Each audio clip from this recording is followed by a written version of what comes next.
I just picked up this 1994 Toyota Corolla with only 31,000 miles on it and surprised my head detailer with the car. We've already given the interior a full detail, but this is just the beginning. Next up, we're planning on doing window tint, a wrap, some fresh wheels, and an upgraded suspension. But before we dive into all of that work, I want to make sure we didn't buy a dud. So I'm taking it over to my good friend Ahmed, the car care nut, to give it a proper inspection and let us know what we're really working with. All right, my friend, the moment of truth. You've inspected the car. Did I make a big mistake? JJ Auto Wrecking? It's not bad. It's not bad.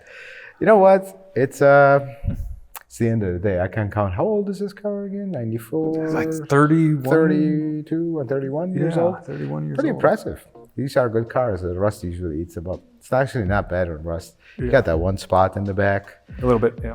I would do something about that because pinch well is solid, but I would get that fixed if I were you. Yeah. So we did drive it around, and you kind of, because the speedo doesn't work. Yes. And it works. 0 or 60. And Not 0 to 60. I didn't even think about that. Maybe because the speedometer's not working, that maybe it's not actually 31,000 miles, but I mean, it has original plugs. Honestly, from looking at the car, I think it is original miles or close to. I don't think this car has over 50,000 miles as well, looking at everything. Yeah. But I did notice something when the speedometer showed 0, it still flipped from like 7 to 8. So I think it's reading. And I actually have reason to believe, we got to dive into it a little bit more. Reason to believe that gauge may be the problem. Not because this doesn't have a speedo cable. This has a sensor on the transmission that sends signal to the, it's called the combination meter, it's the gauge. The sensor is new. Somebody has replaced that sensor. Now, just by looking at it and the casting, I don't think that's an original sensor. Yeah. And I don't know if you can get an original sensor. We got to find out. But I can test it tonight. I got a 50-mile drive home. It's 50 more miles when I pull in the driveway. Exactly. Exactly. That's the best way, because if it does that, that means it's more than likely the gauge. But we can do some old school diagnosis. We got to pull the air filter housing and kind of wiring and check the signal of the sensor. If the sensor is putting out a right signal and it's making it up to the gauge, then it's likely the gauge itself that's bad, which is a problem because you can easily find a gauge, but it's not going to say 31,000. Right. That's a problem. But the rest of you helped me replace the belt. Thank you. Yeah. So that crack's not supposed to be there? No, sir. It's supposed to be a solid piece. Jason, you are a lucky man. I probably wouldn't have made it home. This is a special belt.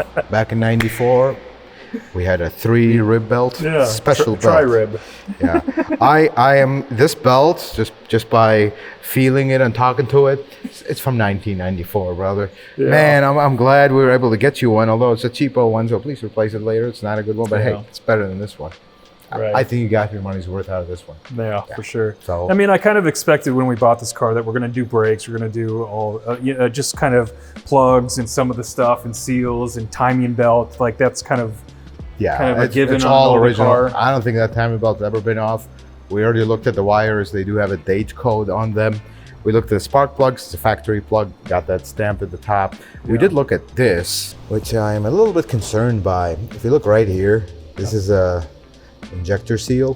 This is the bottom one that is not as important as the top one. Okay. They're kind of coming apart, and I would proactively just go in and replace them, because this is usually old cars catch on fire from old seals. And I would give her the royal treatment if you're going to do valve. So you have to remove the valve cover to do this timing belt because it's here.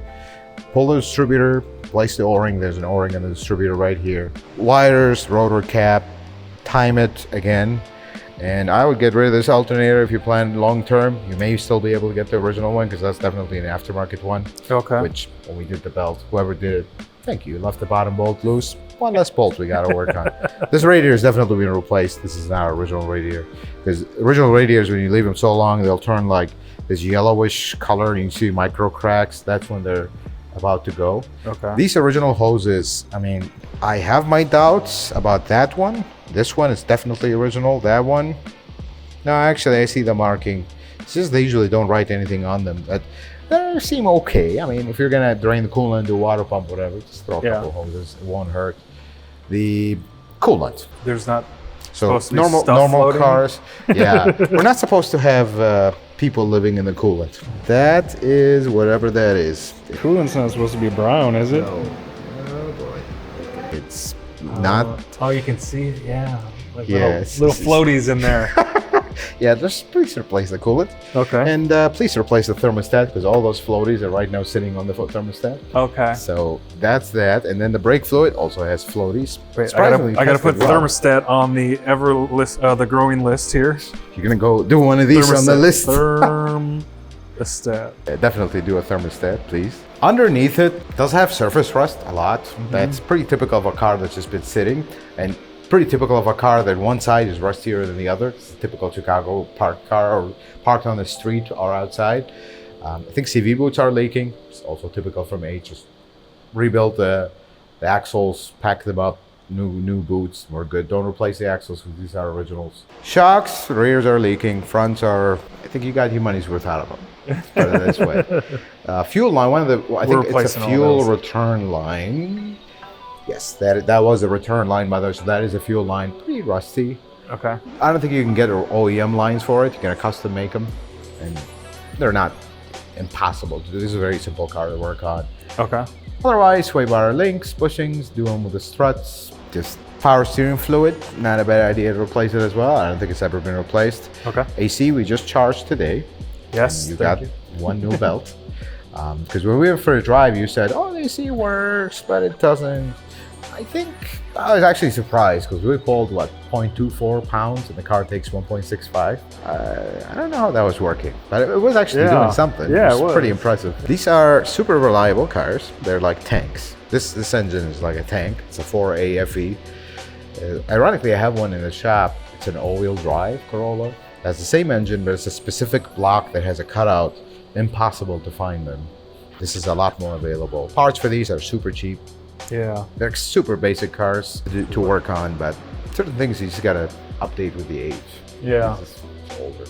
Well, that's what kind of, I know you look at the outside and you're like, ooh, and I just want to, get my guy something reliable that's going to, last him at least, a few years. So I think if you keep the rust in check by coating it, protecting it, whatnot. Yeah. This is these things are tanks, man. They last a long time. And you'd see one intact from our area.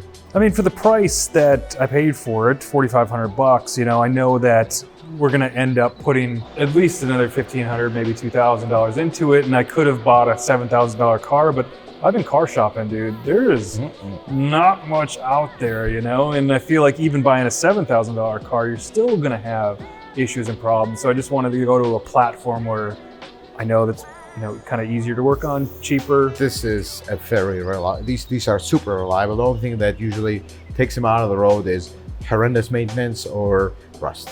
Yeah. That's usually what takes them off the road. Otherwise, they'll just drive and drive.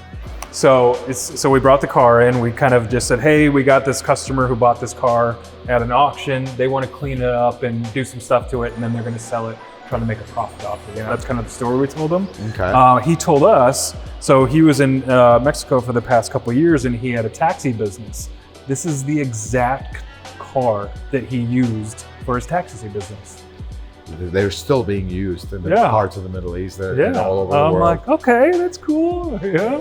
These are really good cars, man. But I think he's gonna love it. I hope so. I know it's not like a new car with all the fancy, all the stuff. Hey, but man, if it's got roll-up windows. are you guys hiring? Can I get a job and get a car like this too? Yeah, sure. Well, thank you, man. Thank you for looking at it. I appreciate it. I'm glad I'm not sending you home. And I guess I asked you this before we started. I'm like, Jason, did this car feel like a normal old car driving, or did it feel like a death trap? Yeah, it didn't feel like a death trap. I was worried about that. I've been kind of all week, I've been like, did I make a mistake? No. All it needs is a belt and some AC, Freon. We're good. Sweet. Ish. Thank you. Hey, brother. Always good to see you.